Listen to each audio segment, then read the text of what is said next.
आपकी तरबियत की वजह से आज बेटी ने सर झुका दिया मेरा।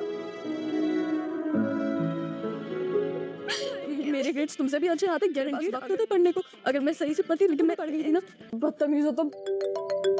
जुड़वा ड्रामे के आने वाले एक साथ में अब आप लोग देखेंगे कि अब रक्षी और उसकी माँ की तो कोई भी चाल कामयाब नहीं हो रही। उनकी सारी चालें उनको ही उल्टी पड़ रही हैं। उनको लगता था कि वो भी होशियार हैं, तो वही चला के वही दूसरों को धोखा दे सकती हैं। और उन्हें नहीं मालूम था जिस सारा को इतना जलील करती थी उसी की बहन ज़ारा इनको ऐसे जलील करवा सकती है और उनको उनके मकसद में कामयाब होने से रुकवा सकती है।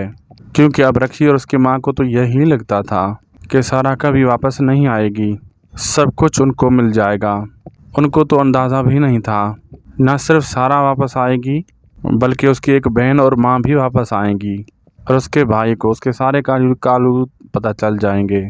अब जब बादल को अपनी माँ की हकीकत पता चलेगी तो वो भी अपनी माँ से नफरत ही करेगा। लेकिन आदिल अपनी माँ से अपनी मोहब्बत का इजहार ज़रूर करेगा। वो सारा को पसंद करता है, उससे शादी करना चाहता है। कौन कौन आदिल और सारा की शादी होते हुए देखना चाहता है, वीडियो कमेंट सेक्शन में ज़रूर लिखिएगा। वीडियो चलेगी लाइक शेयर सब्सक्राइब करना ना भूलिएगा।